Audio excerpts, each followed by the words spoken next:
اولیاء اللہ کی کرامت برحق ہے، اور بے شک جو اپنے آپ کو اللہ کے لیے فنا کر لیتا ہے تو اللہ تعالیٰ اسے دنیا میں بھی ایک خاص مقام عطا فرماتے ہیں اور آخرت میں بھی اس کی نرالی شان ہوتی ہے۔ شیخ علی کردی رحمۃ اللہ علیہ کا واقعہ۔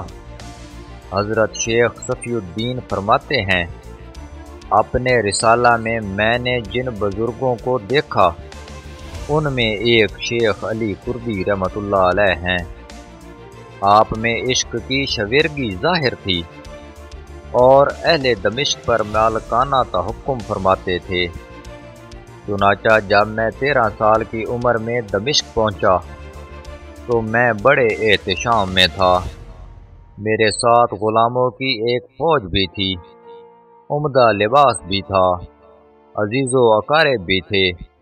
میں دمشق پہنچنے کے بعد جامع مسجد میں بیٹھا تھا کہ اتنے میں ایک شخص آئے۔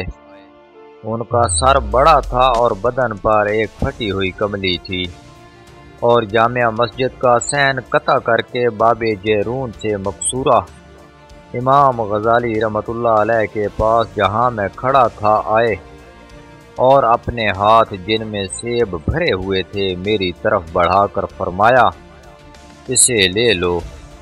میں ان سے ڈرا اور پیچھے کی طرف ہٹا تو آپ نے سارے سیب ایک ایک کر کے میری طرف کو پھینکے اور چلے گئے۔ اتنے میں شیخ ابو القاسم سکلی آئے۔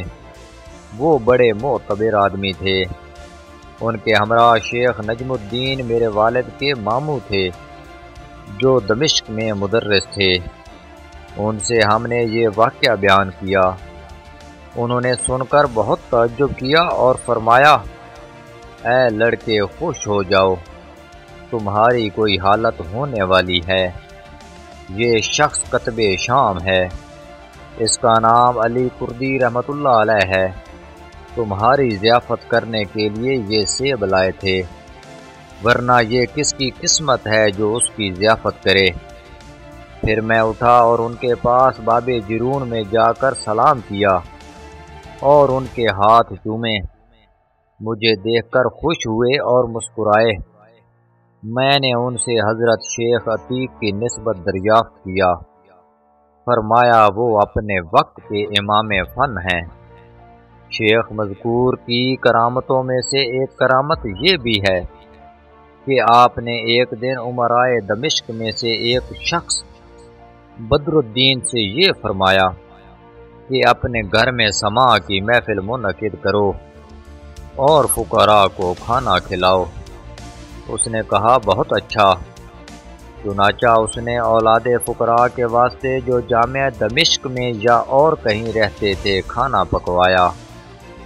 جب وہ سب جمع ہوئے تو حضرت شیخ علی کردی رحمۃ اللہ علیہ بھی تشریف لائے۔ اس کے ایک دالان میں شکر کے پیالے تھے۔ گھر والے سے کہا، ان سب کو حوض میں ڈال دو۔ اس نے کہا، سب؟ کہا، ہاں۔ اس نے سب کو حوض میں ڈال دیا۔ چنانچہ شام تک فقراء شربت پیتے رہے اور سماع سنتے رہے، پھر کھانا کھا کر چلے گئے۔ اور حضرت شیخ علی نے گھر والے سے کہا کہ اپنے پیالے نکال لے۔ اس نے نکالے تو سب کے سب ثابت تھے اور شکر بھی بینیاں باقی تھی۔ پھر گھر والے سے کہا، تو چلا جا اور دروازہ باہر سے بند کر لے، اور 3 دن سے پہلے یہاں میرے پاس مت آئیو۔ وہ حکم بجا لایا اور انہیں تنہا مکان کے اندر بند کر کے چلا گیا۔ دوسرے دن اس کے گھر والے نے انہیں راستے میں پھرتے دیکھا، انہیں سلام کیا، پھر اپنے گھر گیا تو اسے مقفل پایا۔ جب اسے کھولا تو دیکھا کہ فرش کا سنگ مرمر اکثر جگہ سے اکھڑا ہوا تھا۔ وہ شخص حضرت کے پاس گیا اور کہا، حضرت آپ نے میرے گھر کے فرش کے پتھر کیوں اکھیڑ ڈالے؟ فرمایا، اے بدر الدین، اچھا آدمی فقیروں کی مہمانی کرے اور حرام کے فرش پر مہمانی کرے؟ انہوں نے کہا، حضرت یہ مکان میرے باپ دادا سے میراث میں آیا ہے۔ حضرت اس پر خفا ہوئے اور ہٹ گئے۔ اس شخص نے شیخ کے علم کشفی اور ان کے فعل پر غور کیا۔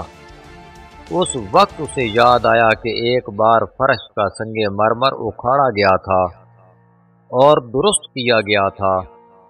فوراً اس شخص نے کاریگروں کو بلوایا جنہوں نے اس مکان کو درست کیا تھا اور کہا، سچ بتاؤ کہ تم نے فرش لگاتے وقت کیا کیا تھا؟ انہوں نے کہا، اس میں ایک عیب رہ گیا ہے، ایک کام ہم نے بے موقع کر دیا ہے۔ اس نے کہا، جو کچھ تم نے کیا ہے اس کا اظہار ضروری ہے، بیان کرو، میں کچھ نہیں کہوں گا۔